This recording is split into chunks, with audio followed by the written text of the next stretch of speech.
Hello students. As you know that we have covered several videos of vectors और previous videos में हमने vectors को base से start किया था. ठीक है, हमने mathematics के rules देखे थे and we learned addition of vectors. And in last video जो हमने video number 3 की थी उसके अंदर हमने एक वेक्टर का क्वेश्चन किया था जिसको हमने 3 डिफरेंट मेथड से ट्राई किया. ठीक है, you must recall what were those 3 methods. One method was calculation method, the other one was by doing it by resolution of vectors, और एक मेथड जिसको हमने बड़ा एम्फेसिस दिया था that was scale drawing method. ठीक है, अच्छा क्या आपको तीनों मेथड्स पता होने चाहिए? जी बिल्कुल, बिकॉज एग्जामिनर आपको P2 में स्पेसिफाई कर सकता है कि you have to do this question using this particular method. अगर उसने बाउंड किया है कि स्केल ड्राइंग करनी है then you have to do a scale drawing, right. अच्छा, समटाइम्स उसने पार्शियल डायग्राम बना के बाकी इनकम्प्लीट छोड़ी होती है, वो कहता है इसी डायग्राम को कंप्लीट करें. ठीक है, वहां पर आपका मैथमेटिकल रूल्स नहीं चलेंगे. You have to do it by scale drawing method. ठीक है, you must know how to complete vector triangle, right. Okay, starting with another question. So this question can appear in paper 1 MCQs as well as in your theory paper number 2. Okay, so the question is, what is the forward force acting on the arrow? Definitely when you will release it. ठीक है, अब इस arrow को देखें, इस वक्त ये arrow equilibrium पे है बिकॉज नेट फोर्स इस पर जीरो एक्ट कर रही है. कौन कौन सी फोर्सेस एक्ट कर रही हैं? One of the force is this tension, the other force is this tension. अच्छा, यहाँ पर देखें, ये जो दो एंगल गिवन है ये दोनों एंगल्स इक्वल हैं, दैट्स वाई ये फोर्सेस भी इक्वल हैं. Both angles are 50 degrees, so both forces are also equal. उनकी वैल्यू गिवन है that is 30 degrees. So basically जब आप इसको रिलीज करेंगे तो इस पर कितनी फॉरवर्ड फोर्स एक्ट करेगी, राइट. ओके, स्टार्टिंग ऑफ सबसे पहले हम इस क्वेश्चन को सॉल्व करते हैं यूजिंग वेक्टर्स रिजॉल्विंग. ठीक है, so this is in front of you. मैंने इसका एक एनलार्ज्ड इमेज आपके सामने प्लेस कर दिया है. Why this arrow is not moving right now? Because अभी इसको होल्ड किया हुआ है, इसको इस पॉइंट से ग्रिप किया हुआ. जितनी टेंशन की वजह से फॉरवर्ड फोर्स एक्ट कर रही है उतनी पर्सन ने जब इसको पुल करके रखा हुआ है उतनी ही फोर्स उसको बैकवर्ड अप्लाई करनी पड़ रही है to keep it in equilibrium. And once he will release this, the forward force will act towards right and it will accelerate towards right. So what is the value of that forward force? Basically आपको वो forward force find out करनी है. Let's try this question with resolution of vectors, which बहुत आसान है. ठीक है, आप सबसे पहले जो दो गिवन वेक्टर्स हैं उनको आइडेंटिफाई तो करें. One vector is 30 newton force that is above the arrow and one is the similar 30 Newton force. तो इस केस में जो दोनों फोर्सेस है they are very symmetric forces, right? Okay, let's solve this question. मैं आपको दो मेथड से कराऊंगा, थर्ड मेथड आप लोगों ने अपने ओन पे ट्राई करना है. सो आई एम रिजॉल्विंग. सबसे पहले मैं इस पे जो मेथड अप्लाई कर रहा हूं that is resolving of vectors. देखिए शाबाश, अब आपको पता चल गया कि you have to resolve the vectors into their two consequent components that is X component and Y component. So let's start it. So the top force, the 30 newton force, for that I am drawing this horizontal line which is representing the horizontal component of this 30 Newton force, and this line is representing the vertical component of this 30 Newton force, right? Let's write down their values. इनके arrows किस side पर होंगे? This arrow is towards right and this arrow is upwards, leading toward the top point. Because tension इस point से इस point की तरफ point कर रही है, so your arrows must lead to that top point. तो पहले यहाँ पे और फिर top पे, right? Okay, we have to write the components. 30 newton force है, एंगल के ऑपोजिट वाला component is always sine component, so you will write 30 sine of angle that is 50 degrees. ठीक है, and this one is 30 cos 50 degrees. तो हमने ऊपर वाली force को रिजॉल्व कर लिया into its two components that is 30 sine 50 and 30 cos 50. Moving on, similarly you have to resolve the lower force. और बाय चांस इस पर्टिकुलर एग्जांपल में दोनों फोर्सेस सेम है तो आपने सेम तरीके से इनकी रेजोल्यूशन करनी है, रिजॉल्व करना है, इनके कंपोनेंट्स फाइंड आउट करने. वन कंपोनेंट इज 13 एंगल के ऑपोजिट वाला जो कंपोनेंट है that is 30 once again sin 50 and this one is 30 cos 50. जो हॉरिजॉन्टल कंपोनेंट है इस केस में वो कॉस कंपोनेंट्स हैं और जो वर्टिकल कंपोनेंट्स हैं वो sine components. Let's have a look at their directions. अगर आप इनके रिस्पेक्टिव डायरेक्शंस देखें तो जो दोनों साइन कंपोनेंट्स हैं ये दोनों राइट साइड पर एक्ट कर रहे हैं. This is acting towards right and this one is also acting towards right. So basically ये दो वेक्टर्स एक दूसरे में ऐड होंगे और इसी एडिशन ऑफ वेक्टर्स की वजह से इस एरो के ऊपर फॉरवर्ड फोर्स लगेगी. ठीक है. अगर आप इन टॉप वाली फोर्सेस को देखें और इनके एरोस पे फोकस करें, जो ऊपर वाली फोर्स का ऊपर वाली टेंशन का जो साइन कंपोनेंट है इसकी डायरेक्शन अपवर्ड्स है और नीचे वाली फोर्स का साइन कंपोनेंट है इसकी डायरेक्शन डाउनवर्ड्स है और इन दोनों फोर्सेस का मैग्नीट्यूड एग्जैक्टली सेम है. राइट. सो इस वजह से this force will cancel out this force. That's why vertical के अलोंग कोई फोर्स नहीं लगेगी बिकॉज फोर्सेस कैंसल आउट हो रही है. Net force is zero. So the only pair of forces is acting towards right hand side and that force is 2 times 30 cos 50 because the resultant force is along the horizontal and that is 30 cos 50 plus 30 cos 50. जो first 30 cos 50 है ये ऊपर वाली tension का horizontal component है और नीचे वाला जो 30 cos 50 है ये नीचे वाली टेंशन का हॉरिजॉन्टल कंपोनेंट है और हम इनको ऐड कर रहे हैं बिकॉज इन दोनों की same direction in that direction is towards right. अगर एक फोर्स लेफ्ट पर होती और एक फोर्स राइट पर होती तो हमने माइनस साइन लगाना था. You have to be very careful in addition of vectors. Sign matter करता है. ठीक है. दैट्स वाई ऊपर वाली फोर्स और नीचे वाली फोर्स कैंसल आउट हो रही है. Why? Yes, because they have opposite direction. Moving on, just have to find the value of resultant. Just substitute these values in your calculators. I have my calculator. So it is 30 cos 50 plus 30 cos 50. So I am getting answer of 38.6 newtons. ठीक है. So this is the resultant force जो इसके ऊपर forward direction में act करेगी. अब आप imagine करें जब आप एक एरो को रिलीज करते हैं वो हमेशा फॉरवर्ड क्यों जाता है, वो ऊपर या नीचे क्यों नहीं जाता? Because that is in vertical equilibrium. Vertical direction में फोर्सेस एक दूसरे को कैंसल आउट कर रही हैं और हॉरिजॉन्टल डायरेक्शन में फोर्सेस एक दूसरे को सपोर्ट कर रही हैं. ठीक है. So this is the value of resultant force which is 38.6 Newton's. अच्छा, कुछ क्वेश्चन में वो आपको कहते हैं कि फर्दर आप इसकी एक्सेलरेशन भी फाइंड आउट करें, लेकिन उस केस में आपको इस एरो की मास गिवन होगी. So what you will do in that case? Simply you will apply F equals ma. यहां पर रिजल्टेंट फोर्स या फॉरवर्ड फोर्स आ जाएगी, यहां पर मास ऑफ एरो आ जाएगा और आप इसकी एक्सेलरेशन की वैल्यू फाइंड आउट कर लेंगे. Let's try this question with another method. Let's try it with calculation method. Once again the picture is in front of you और अब हमने इसको कैलकुलेशन मेथड से ड्रॉ करना है. ठीक है. देखिए, सबसे पहले कैलकुलेशन मेथड में आपने ये बताना है कि जब आप इसको रिलीज करेंगे तो ये इक्विलिब्रियम में होगा या नहीं. ये इक्विलिब्रियम में अभी तो है लेकिन जब आप इसको रिलीज कर देंगे इसके ऊपर नेट फॉरवर्ड फोर्स एक्ट करेगी. So in this particular question it is not in equilibrium. Why it is not in equilibrium?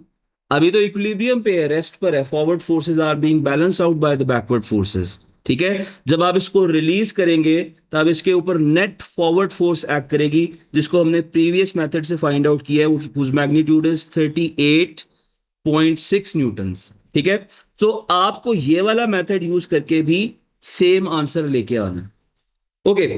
The next method is calculation method.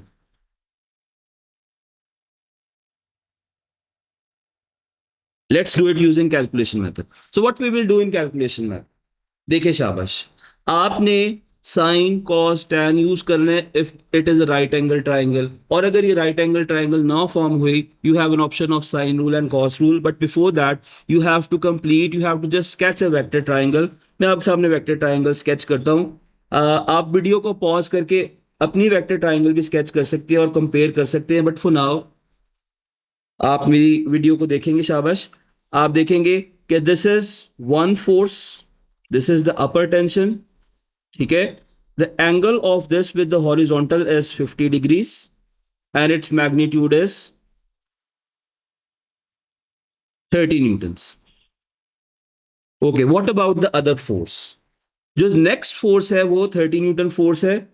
Next force की टेल को आपको फर्स्ट फोर्स के head के ऊपर place करना है, और उसका मैग्नीट्यूड कितना है, उसका भी सेम मैग्नीट्यूड है, और उसका एंगल हॉरिजॉन्टल लाइन के साथ is once again 50 degrees. So second tension की डायरेक्शन देखिए, ये डायरेक्शन है, तो आपकी वेक्टर ट्राइंगल में भी यही डायरेक्शन आनी चाहिए। So this is second tension, by chance इसका मैग्नीट्यूड सेम है, दिस इज 30 न्यूटन फोर्स और इसका बेस एंगल भी 50 डिग्रीज, ठीक है। Point out the value of resultant force. So for resultant force you have to join the starting point of vector diagram with the ending point, तो आपका arrow इस direction में आएगा। This is your resultant force, और simply यही वाली force आपने find out करनी है। ओके आपके पास दो एंगल हैं, ठीक है। आप थर्ड एंगल फाइंड आउट करें। The sum of angle is 180 degrees, so 50 plus 50 plus the other angle which is theta, let's say it's theta, the sum is equal to 80 degrees, 180 degrees. Theta is equal to 180 minus 50 and that is equal to 80 degrees. तो आपके पास ये unknown angle 80 degrees भी आ गया। अच्छा, आप इस diagram पे जरा गौर करें। You have one angle of 50 degrees, one angle of 50 degrees and one angle of 80 degrees. None of the angle is 90 degree, so this triangle is not a right angle triangle, ठीक है। तो आपको ये resultant find out करने के लिए थोड़ा सा बियॉन्ड द बॉक्स सोचना पड़ेगा। तो इसकी वैल्यू फाइंड आउट करने के लिए आप कोई रूल देखें, सजेस्ट करें। साइन रूल या कॉस रूल में से एक रूल लग रहा है। You have two sides and internal angle, so you will apply cos rule to find out the value of resultant force. So applying the cosine rule, R square is equal to 30 square plus 30 square minus 2 multiplied by 30 multiplied by 30 cos of the angle between these sides which is 80 degrees, ठीक है। Let's find out the value of r square. So it is 30 square plus 30 square minus 2 multiplied by 30 multiplied by 30 multiplied by cos of 80 degrees. So the value of r square is, on my calculator this value is 1487.4. तो आप under root लेंगे, you will get the value of resultant force, that is coming out to be 38.6 newtons once again. आपको पता है कि आपको same answer को anticipate करना है। व्हाई? बिकॉज मेथड डिफरेंट है, सिचुएशन सेम है, तो आंसर भी सेम आना चाहिए। सो आपका प्रीवियस मेथड से क्या आंसर आया था? एग्जैक्टली 38.6। इस मेथड से क्या आंसर आया है? Once again the value of force is 38.6। Now what you have to do at this stage, आपको अपनी वीडियो को पॉज करना है और थर्ड मेथड खुद से ट्राई करना है, that is scale drawing, right. How you will do scale drawing? You will select an appropriate scale. What you can decide is 1 centimeter is equal to let's say 5 newtons or 6 newtons. उसके accordingly बिल्कुल इस तरह से आपने अपनी triangle को complete करना है, ठीक है। रिजल्टेंट वेक्टर ड्रॉ करना है, और ये सारा काम आपने पेंसिल से करना, राइट। आप जब ये काम पेंसिल से करेंगे तो एक चीज का ख्याल रखेंगे कि हर वेक्टर के ऊपर एरो को जरूर ड्रॉ करना है। आप मेरी तमाम वीडियोस में, तमाम लेक्चर्स में देख ले कि मैंने हर वेक्टर के ऊपर एरो को जरूर ड्रॉ किया, राइट। तो इस तरह से आप रिजल्टेंट की लेंथ फाइंड आउट करेंगे using your ruler. You will find out the value of resultant by multiplying that length with the scale factor, जो कि आपका 5 न्यूटन या 6 न्यूटन होगा। 5 newton is equal to 1 centimetre. Moving on to another situation, एक new question लिखते हैं और मैं क्वेश्चन यहीं पे बिल्ड अप करता हूं, ठीक है। Let's try an object in equilibrium, और हम इसमें लेट्स सपोज टेंशन की वैल्यू फाइंड आउट करते हैं. Let's suppose you have a picture frame. आपके पास एक फ्रेम है, एक पिक्चर है, और आप इसको इस तरह से हैंग करते हैं with the help of a nail. आपके पास जो नेल है उसके साथ आप एक रोप, एक लूप के थ्रू इस पिक्चर को हैंग कर रहे हैं. This is one of the rope, this is one of the thread, this is the other side of thread. In fact ये एक ही थ्रेड है which is passing over a smooth, which is passing over a nail. So here is a nail. समझे, इस situation को समझें. आपने एक picture को हैंग किया है, उसके साथ आपने एक लूप टाई किया और आपने पिक्चर को नेल के ऊपर हैंग कर दिया. So the weight of picture is given. The weight of this picture is acting vertically downwards and it's value is, let's say it's value is 12 Newton's. अच्छा, आपने देखा होगा कि जब भी मैंने इसको ड्रॉ किया तो मैंने एंगल को कितना ड्रॉ किया. This angle is 35 degrees. So this one is 35 degrees and this angle is also 35 degrees.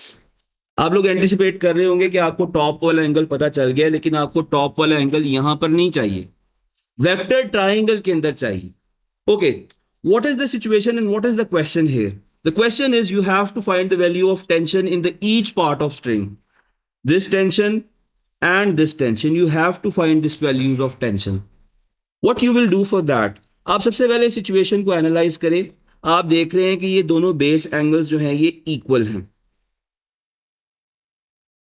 ठीक है. दैट्स वाई इन दोनों टेंशंस की वैल्यूज भी सेम होगी. जब भी बेस एंगल सेम होंगे तो फोर्सेस की वैल्यू भी इक्वल होगी. फर्स्ट क्वेश्चन में भी सेम थी, इस क्वेश्चन में भी टी की वैल्यू सेम आएगी. The downward force is weight and none of other force is given. At this point you have to decide, सबसे पहले you have to decide that whether in this question it is a case of equilibrium or not. उसके लिए सबसे आसान पहचान ये कि आप ये देखेंगे ये पिक्चर फ्रेम रेस्ट पर है या मूव कर रहा है.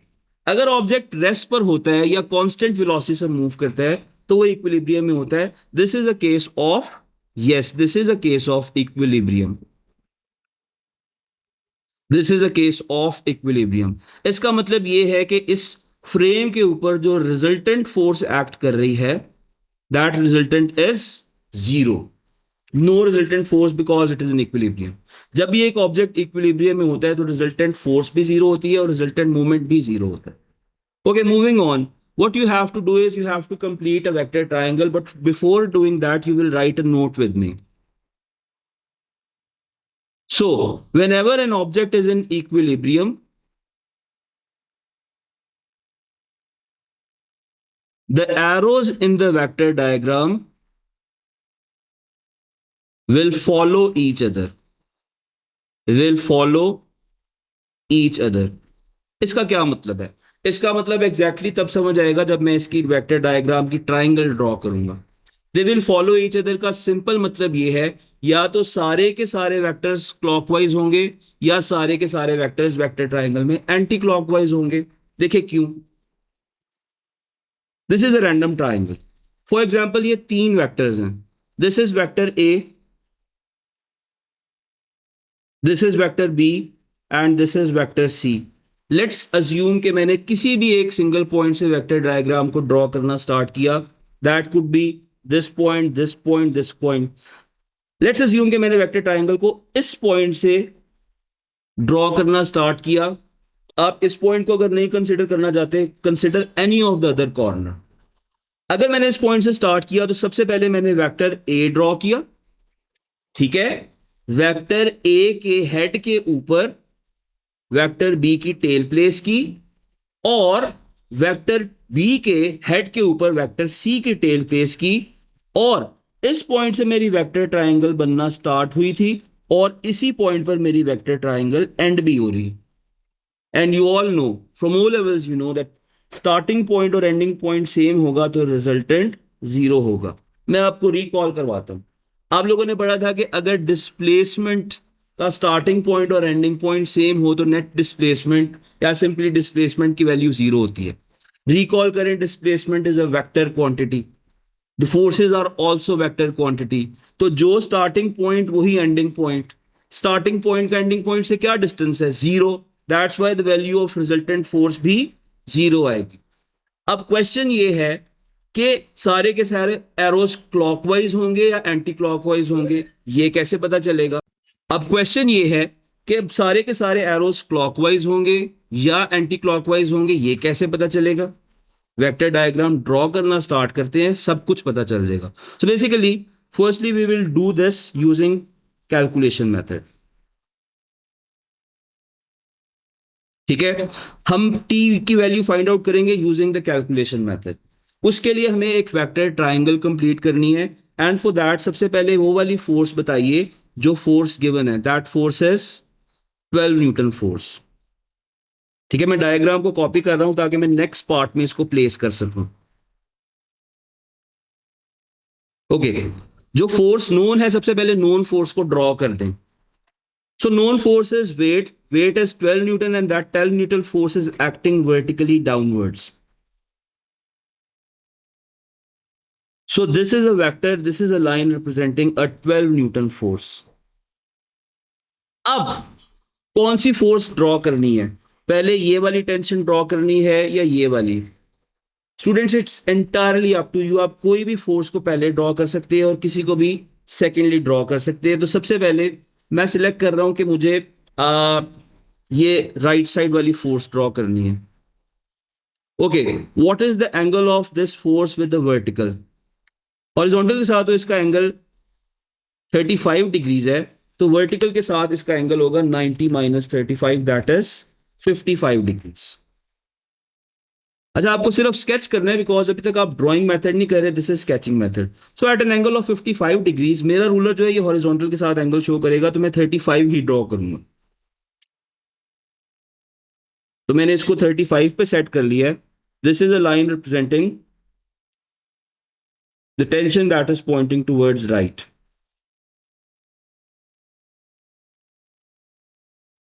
ठीक है, this is the value of t and this angle is not 35, rather this angle is 55 degrees because ये वाला angle with vertical है। अब कौन सी फोर्स रह गई है, अब ये वाली टेंशन की वैल्यू रह गई है, इसको हमने प्लॉट करना है।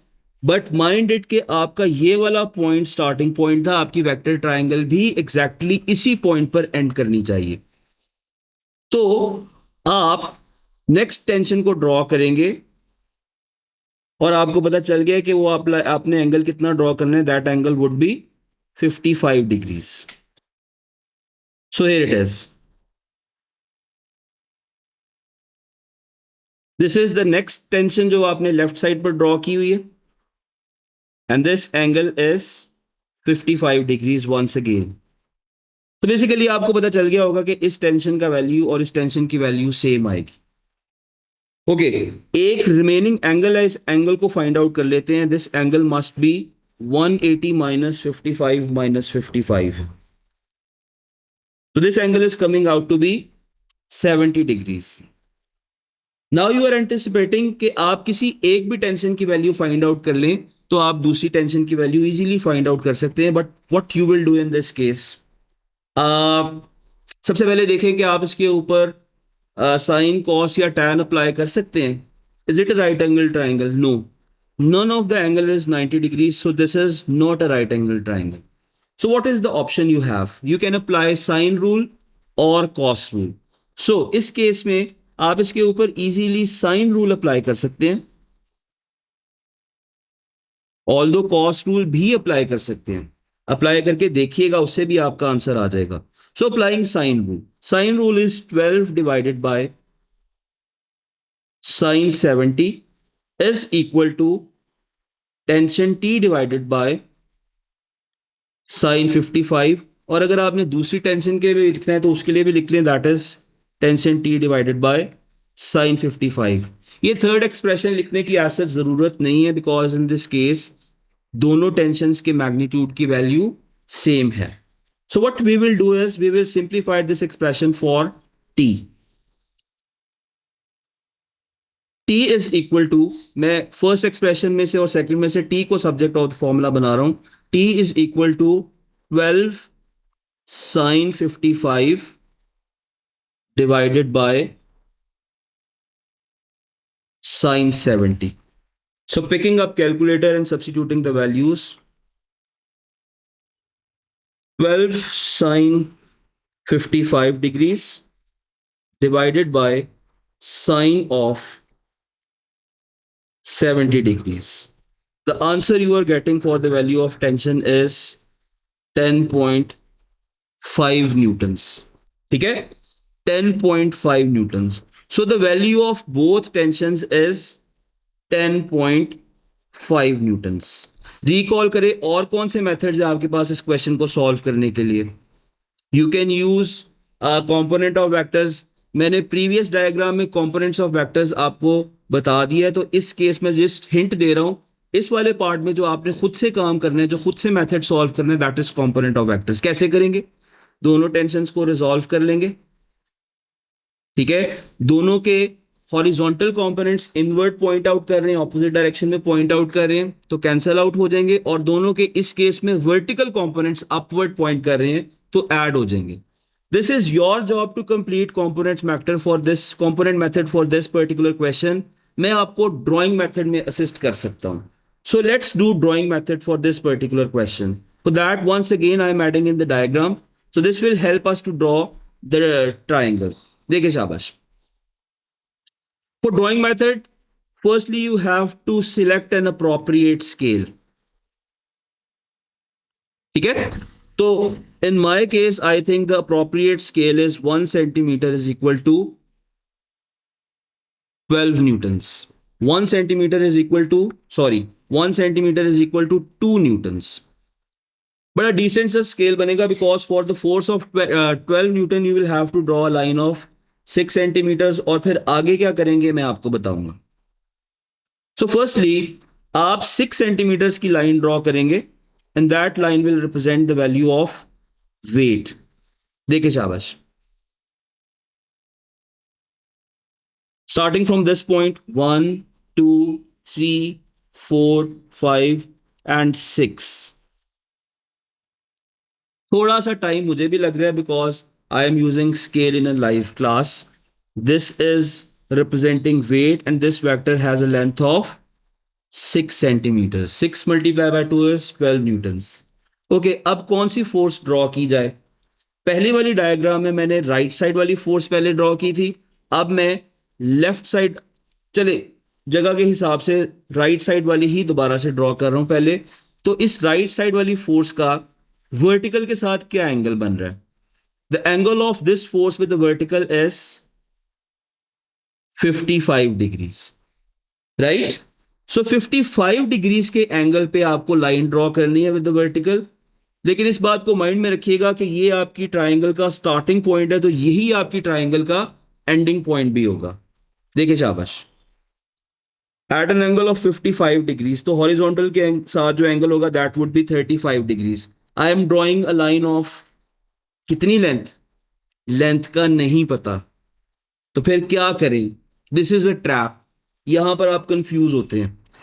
Eight this point you have to draw a line of indefinite length. आपको जब पता ही नहीं है तो आप किस लेंथ की लाइन ड्रॉ करेंगे? आपको पता है कि जितनी वेक्टर की लेंथ हो सकती है, तो उस लाइन को थोड़ा ज्यादा एक्सटेंड कर देना. So place an arrow and this is representing the value of tension.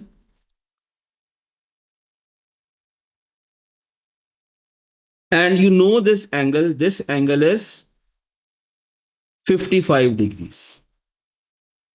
Next step देखें.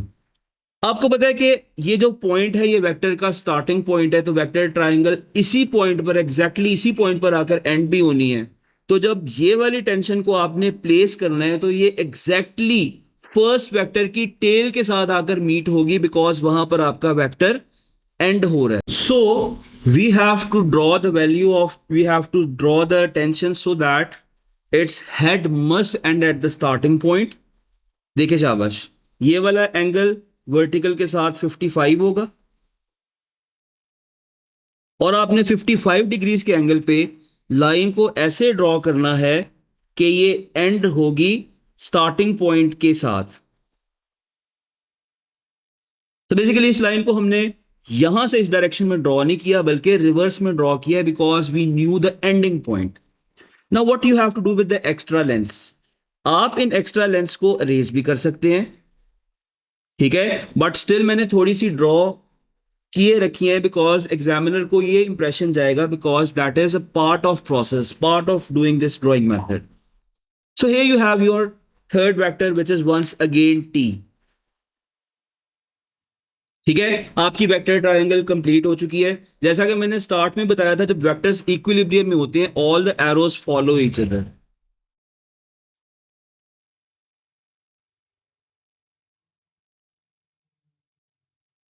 यार ये बहुत बड़ा मसला है सर.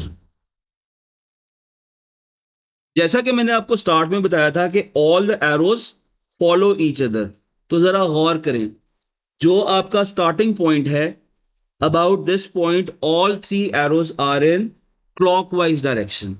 ठीक है, इसका रिजल्टेंट जो है that resultant value is 0 Newton. Now you have to find the value of tension. For that you will pick up a ruler, and from ruler you will measure the length of this tension, and this tension is coming out to be 1, 2, 3, 4, 5 and 5.2 newtons, 5.2 centimeters. So the value of tension is 5.2. It was somewhere between 5.2 and 5.3, but I have to take the closer value. 5.25 नहीं ले सकते. Ruler की limitation है कि ruler measures up to 1 decimal place. So 5.2 multiplied by scale factor which is 2. ठीक है, simplifying it, 5.2 multiplied by 2 is equal to 10.4 Newton's. याद रखें, ड्राइंग मेथड से आप एग्जैक्टली आंसर 12.5 नहीं फाइंड आउट कर सकते. या तो 12.4 होगा या 12.6 होगा, सॉरी 10.6 होगा, बिकॉज आप या तो लेंथ मेजर कर सकते हैं 5.2 या 5.3, 5.25 नहीं लिख सकते. बट आप इतना क्लोज आंसर भी फाइंड आउट करेंगे, you will get the full marks. So we have solved this question using two methods. One method was scale drawing method, the other method was drawing method. From using both the methods you are getting up the same answer. So in this question we have done the question using two methods. Two methods were resolving of vectors, जो कि मैंने आपको कहा था आप खुद करेंगे. The other one was drawing method और scale drawing method, वो मैंने आपको करवा दिया, और calculation method. So आप जब इसको स्केल ड्राइंग से किया तो आपका आंसर 10.4 आया, जब आपने इसको कैलकुलेशन मेथड से किया तो आपका आंसर 10.5 आया. So now it is your turn to attempt this question with the resolving of vector, and I am anticipating कि आप easily answer find out कर लेंगे. This is it for this video. अब next video में हम vector के और tricky questions attempt करेंगे. Thank you.